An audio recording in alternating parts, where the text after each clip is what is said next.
Witches. It's me, Luna, here with an actual unboxing for you today.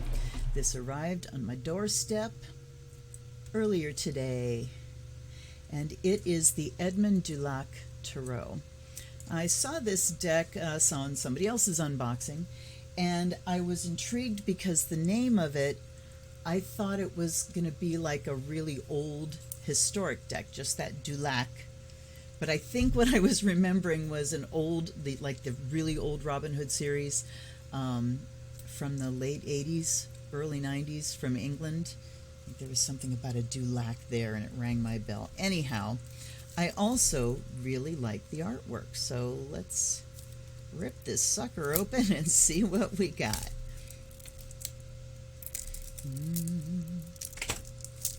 See, this is why I don't do true unboxings, because it's a pain in the ass to get through the wrappers. Alright. And of course, was there a zip strip in the middle? Yeah, of course there was. I never look for things that make sense like that. Alright, so here we go. Beautiful. I mean, it's a regular little tuck box. This is Lo Scarabeo. Edmund Dulac Tarot. Same thing there. And then we just have nice close-up artwork. So let's get zoomed in. Take you all the way down.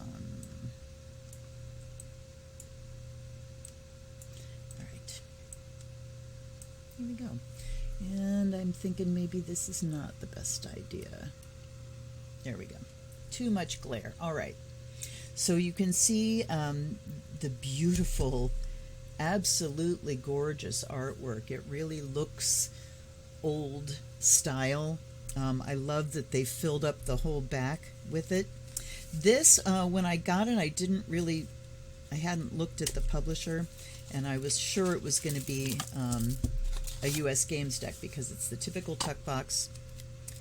And, okay, we're going to look and see if there's a zip strip this time, which, of course, there isn't. But that's a lot easier. All right.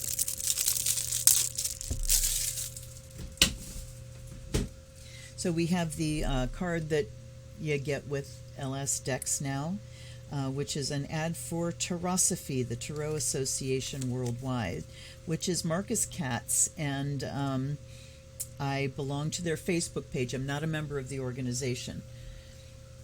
But Marcus Katz, I do have a book of his, and I can't remember the female author. Very knowledgeable and a good source for tarot and divination decks. Look at the backs.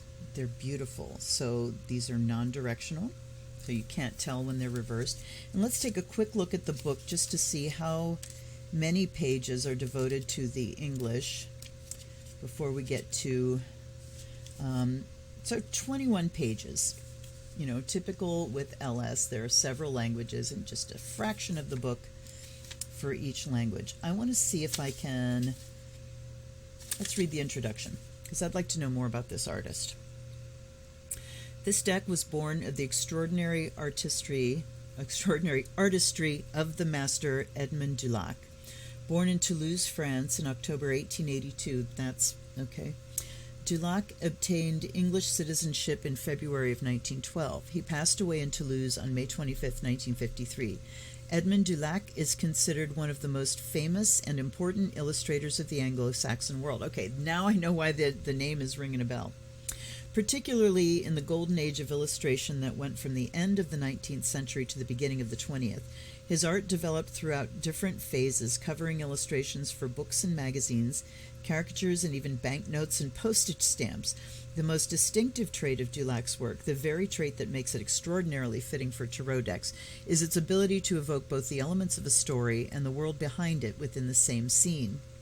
For Dulac, setting and costumes become a canvas for human emotion in both their greatness and their simplicity. In his images, human and majestic elements coexist and strengthen one another to reach a unified result. This deck is both a homage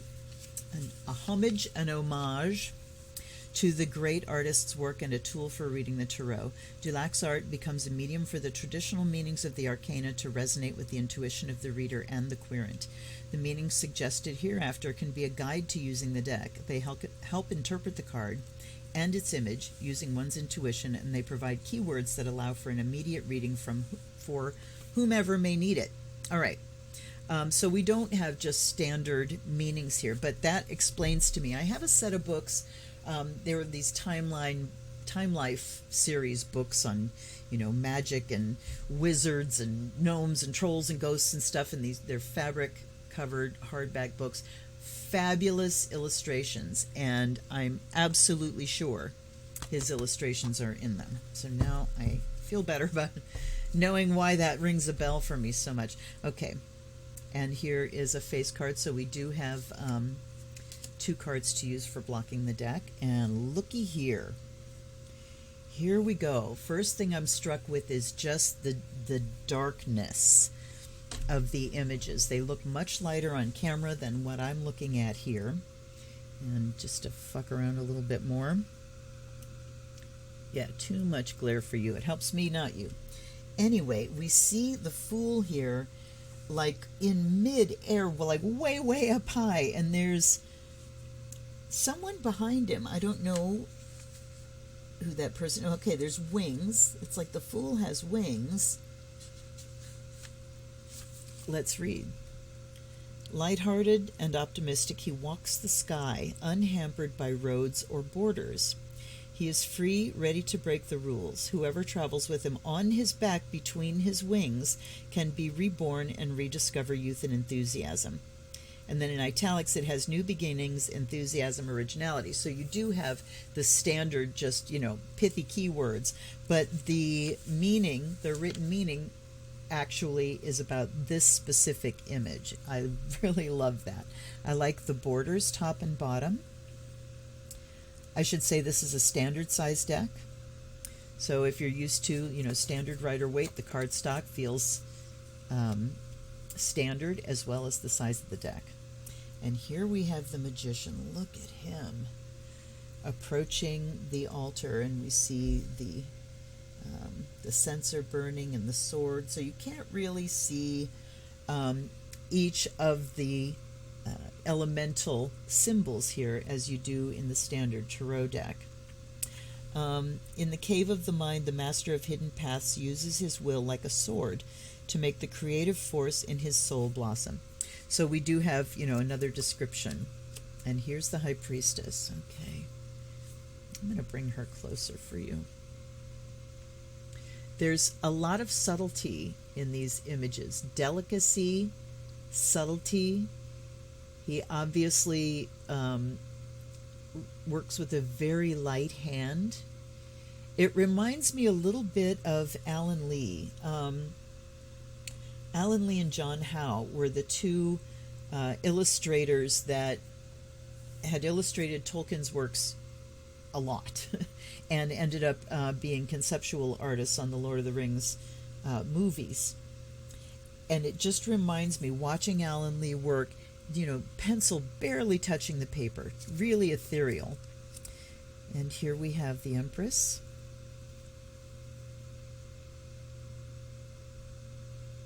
She refutes the opulence and vanity that surround her. The peacock's tail behind her is closed. The peacock's tail behind her. I guess it's that. And the adulations of men lay ignored at her feet. She prefers contact with the flower or the sight of nature's beauty over power. Okay. And then we have the Emperor. I'm not going to read every one of these, obviously.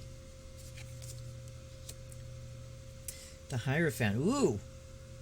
Look at that. From the top of the tallest tower in the world, he shows preoccupied minds the way, allowing them to elevate themselves.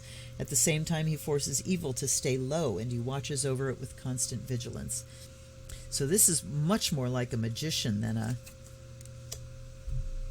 an orthodox priest. And here we have the Lovers.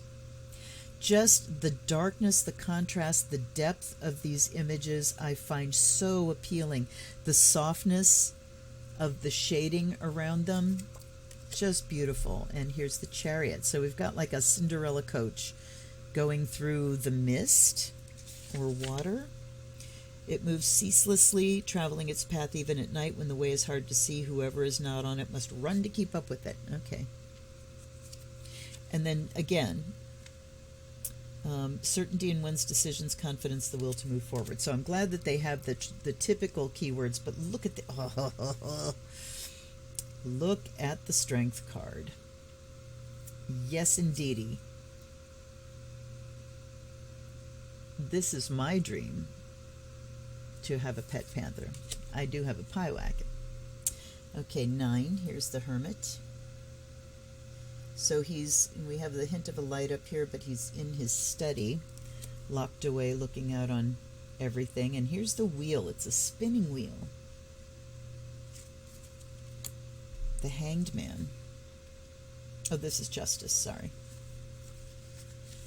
Interesting. If I didn't see the number and I didn't know the order of them, looking at that image, I would not know that's Justice in any way at all. A woman floats in the wind, her eyes closed. To avoid being dragged away, she holds the heavy bundle of her identity, her mistakes, and her desires. Wow. Finding equilibrium, making decisions, accepting correct compromises. Interesting interpretation of Justice. Okay, then we have the Hanged Man. And I guess the clue there is the fact that he's kind of semi-upside down. Then we have Death. Indeed. And Temperance. The Devil. Oh, that's lovely. The Tower. So we have, the typical keywords, but then there's added nuance that you can find within the image. And here's the Star. So you see the stars in the gown there. Just look at those beautiful, beautiful images. Okay. Then we have the Moon and the Sun. You can certainly see, the difference between the night and the day there. And here we have the Judgment card. Really kind of difficult to suss out this image. All right, I'm trying to get in on. I can't really see. Is it all just swirly? Is there a face there? I can't tell. All right. Judgment. And then here's the World. Then we've got Cups up first. The Ace is a ship on the water. The 2 is a couple embracing like on the box. Then there's the 3. Gatherings and celebrations. The 4. So, because these are just pulled from his work and put to use as a tarot deck, we don't have like the cups. I think it might have been nice. I mean, I love the unadulterated artworks, but it might have been nice to have, overlaid some of the things that we're used to seeing. Then again, maybe not. Here's the 5 of Cups. Oh, they're just so beautiful. The 6. There's a child in memory. An older lady, kind of looks like a Hansel and Gretel kind of affair. Here's the 7 of Cups. Oh, look at this. And the demon coming up here. So that gives you the idea of, just kind of turning things over in your mind, being haunted by things. A winged monster threatens a man lying on the rocks. The man has opened the vase that contained the monster. He now covers his face to avoid seeing the horrible creature. Giving in to one's nightmares, fear of consequences. Not something I'd ever really heard of for the 7 of Cups before. Okay. Here's the 8 of Cups. A man departs on a boat, holding all his belongings. He looks back at the place he's leaving. The need to leave and discover new things. All right. The 9. 2 beautiful maidens lay nude among the flowers on the banks of a swamp. They are free, calm, and they have given in to the beauty around them. And here's the Ten of Cups. The Page. Oh, we have Jack, Knight, Queen, and King. So here's the Jack, the Knight on a horse falling through the sky, the Queen, and the King. Wow. So we can tell by the symbols, the Jack has a helmet, the Knight has the horse, the Queen has this crown, and the King has this crown. All right. Now we are into Pentacles.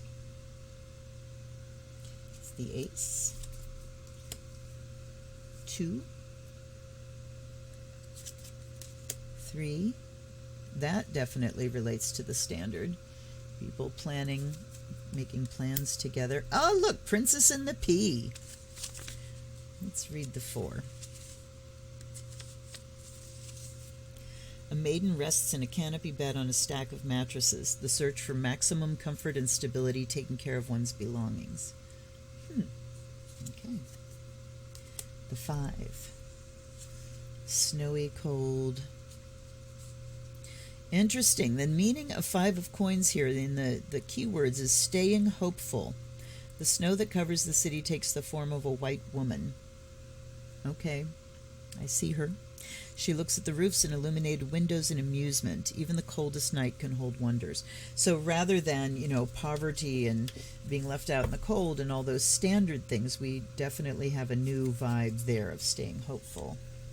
Then we have the 6 of coins, charity. The 7, review. You can see that in their faces. The 8, apprenticeship.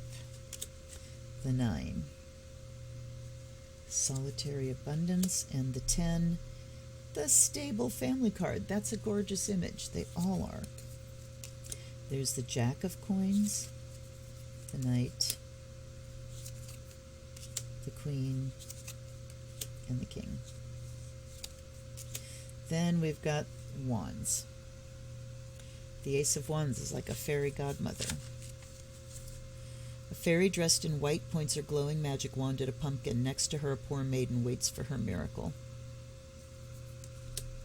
There's the 2 of Wands, looking out. The 3, with ships coming in. We don't see any ships coming in, but the 4. So I'm going to say this is a deck that you either let it be your only deck and learn it inside and out, or that you need to really have internalized the Standard.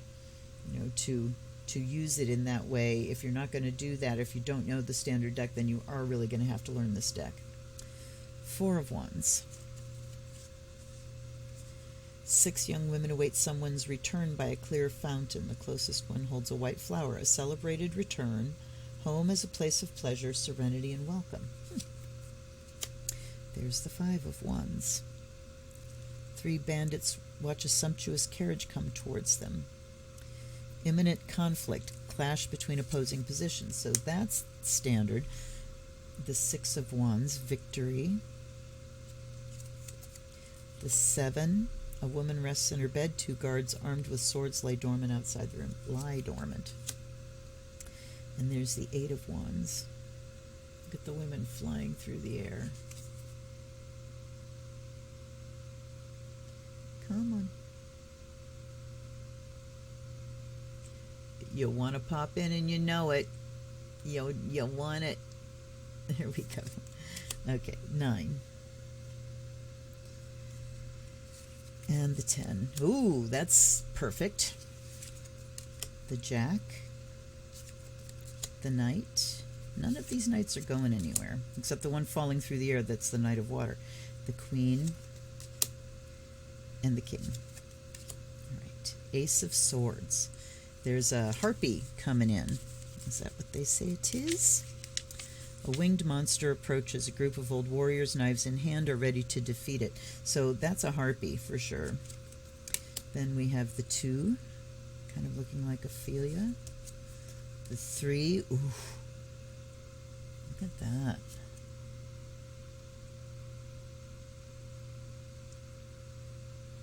Yikes. So there is certainly a darkness to this deck that I really like. There's the 4 of Swords. There's the 5. Isn't that the one that's on the back? Yes. The 6. Negotiating troubled waters. The 7. Thief. A man carries a girl out of the water in his arms. A bandit watches him from a cliff above, doing the right thing, not fearing trickery. Stay on your path. Very interesting meanings. They're definitely different. Here's the 8 of Swords. No blindfolds. The 9. Ooh, another demon. A creature from the nightmare bears down on the body of a sleeping man. And the 10. Yikes. A king is attacked and killed by 2 men armed with daggers and sabers. Then we have the Jack, the Knight. Now the Knight of Swords is going somewhere. The Queen and the King. Okay. Awesome. You know what I don't have? I don't have a charcoal ready. Let's fix that. As I also zoom you out. Come on.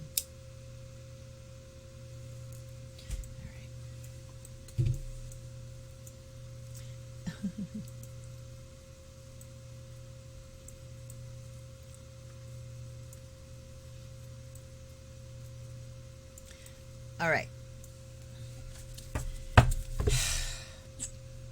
Allies and ancestors, guides and guardians, thank you for being here with me as I take my first walk through and trial run of this new beautiful deck. It's got crumbs. Crumbs have come off of these cards. You probably can't see them, but I can. All right. Let's give it a shuffle. Surprisingly stiff. A little bit stiffer than I would expect from like a US Games deck. It shuffles beautifully, but it is just a bit stiff. Let's do a 3, and then we will... Oh, did a live stream last night, and that happened too. I put my candle out with the shuffle. So I offer fresh water and the fire of Azrael to my guides and to this deck. Help me connect and find meaning through the power of divination. All right, let me do one more riffle. And we're going to ask the standard test drive question for a standard tarot deck, and that is, how do we, in our current world, whatever situation you're in now, wherever we are in our journey on this planet, how do we go from, okay, didn't want to go back in. How do we go from survival mode into true thriving?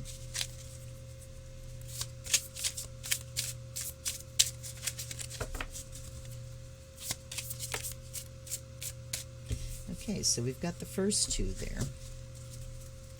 And let's look a little bit more through the book and see what they... So we see a 5-card spread suggested with nothing said about it. Now, I do remember recently another LS deck that had the spread described at the end. They show it at the beginning and describe it at the end. Okay, yes. A 5-card spread is recommended for Edmund Dulac's tarot. Its purpose is to help the reader distinguish between the rational and the emotional aspects of a situation. See the figure on page 2. So card number 1 is the facts. And we have the Tower. So we will read each of these now. From Le Book. Faces scream in the sky, feeling the wind of a storm. A man looks on from the top of a tower without shying away. He is as ready for battle as he is for a revelation. Keywords are resilience, determination in fighting for one's beliefs, and oncoming conflicts. Okay. Resilience, very interesting for the Tower. Talking about things breaking down. So the facts are that we are in a time of great transition. and we are called on to rely on our resilience. The facts right now are that we need to be resilient. Sometimes, life kind of supports you and feeds you along the way, and you can really relax into it. At other times, there are huge challenges, and we have to draw on our own resilience in order to endure and get through. So the facts are, yes, we're in resilient mode because we're under an onslaught. All right, card number 2 at the bottom is the Ten of Cups, and this one is opinions. The second card placed up high. All right, so here we have 1, 2, 3, 4, 5. Here they have the first card placed at the base of the spread, indicates the objective aspects of a situation. It provides a good starting point for an analysis. This one placed up high, let's see, this kind of stuff bugs the shit out of me. That we have a schematic for the for the spread, and then we immediately do something completely different. I'm going to move that. Okay. So now, the second card placed up high completes the previous one. This card expands on the meaning of the previous card and completes it with the ideas, the thoughts, and the point of view of the querent. By comparing these two cards, one could obtain clues on how to separate facts from opinions. So facts are, we're under the gun, we need to be resilient. Opinions, Ten of Cups. A man and a woman are holding hands. The sea they have crossed is behind them now. They are hurrying back. Overcoming an obstacle, finding oneself again, happy endings. Okay, so even though we're being called on to be resilient because things are tough right now, how we feel is that we've come across the deep water and we're hurrying back to home. We're working to overcome this obstacle and find ourselves again and have a happy ending. Those are just the keywords straight out of the book. And it also says that we are exhibiting resilience. And if I go with, the meanings that are stored in my head, facts say the tower says things are breaking down. The way that we've known, the ways that we've known are combusting. They're falling apart. They're breaking down. They're being challenged. But how we're feeling about it is that we are resilient and we're going to come through this. Now, card 3, the rational reaction. This card suggests how the querent can react to the situation, bearing its logical and rational aspects in mind.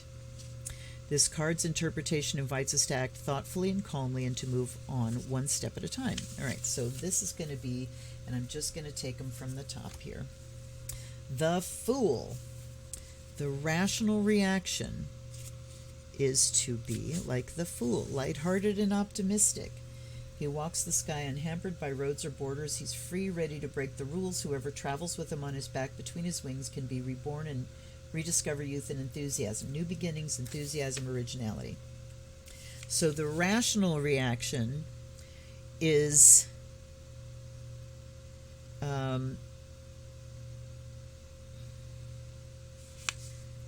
to stay optimistic, to look at the breakdown, to look past the breakdown toward the new beginning that comes after any significant ending.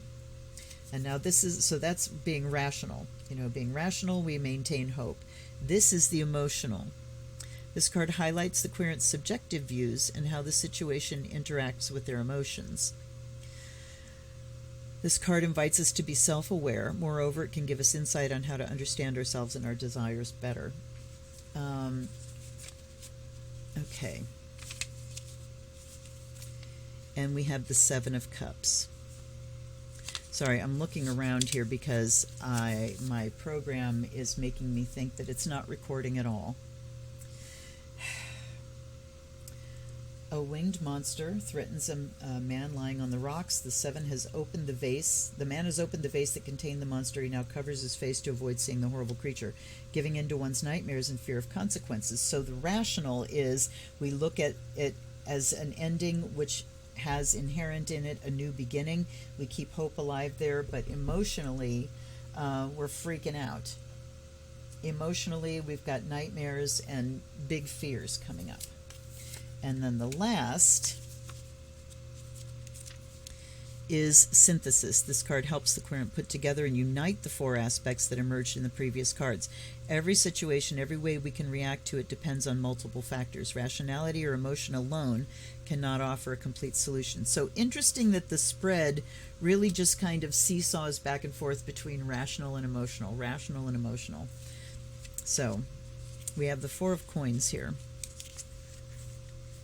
A maiden rests in a canopy bed on a stack of mattresses. Interesting that these are a lot like all of these cards I read before, except for the 10 there. A maiden, the search for maximum comfort and stability, taking care of one's belongings. So in the middle, the synthesis is, I just have to keep looking them up again.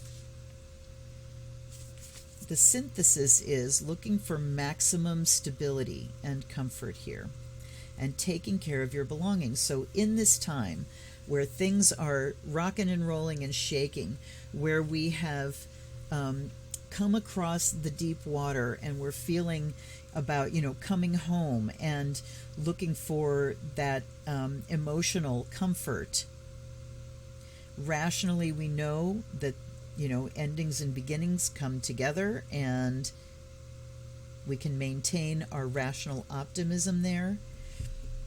We deal with the fears that we have, but through all this, we're just really looking at how can I be stable and comfortable in this moment, and, putting your focus on just taking care of your business, taking care of your belongings, taking care of your business. I've been talking a lot lately about storing food and looking at the fact that we don't really know how far the economic hardships are going to affect us all. The sanctions, well, now I'm going to get topical, sorry. The sanctions against Russia are going to have economic impacts around the world, and we don't yet know what that's going to look like. So it is rational and reasonable and also emotionally comfortable to look at this and say, I'm going to take care of my own. I'm going to take care of my belongings, my home, and make sure that I have the things I need to be stable and comfortable going through this tower time. I mean, cool reading, but it's an interesting deck. I'm glad that I have it because there's a slightly new view here. And I'm glad I have it just because the artwork is incredible. So I would say, a deck for a beginner? Well, of course, any deck can be a deck for a beginner if you really are drawn to it and vibe with it. But it is a deck that you're going to have to work with on its own for a while if you're accustomed to traditional Waite-Smith images and Thoth images and whatever. It's going to take you a little while to get used to this deck in its own context, learning it from its own book and looking at it in its own context. So I hope you enjoyed that. I'm looking at my OBS and I have no idea how long this video has been because the timer isn't going, and I'm praying to God that it's actually recording because I don't want to do this again. Anyway, I hope you enjoyed that. If you are not a member of my channel, please subscribe and like that video and share it with someone that you think might like it as well. If there's a deck you would like me to read from or like me to review and you don't find it on my channel, there are almost 300 unboxings. So if you still can't find it, go to my Amazon wish list below and click on there. If you find it on the wish list, send it to me and I will read for you on my video. What a deal, right? All right, you guys, thanks so much for hanging out with me. I will see you next time, and until then, this is Luna. Blessed be.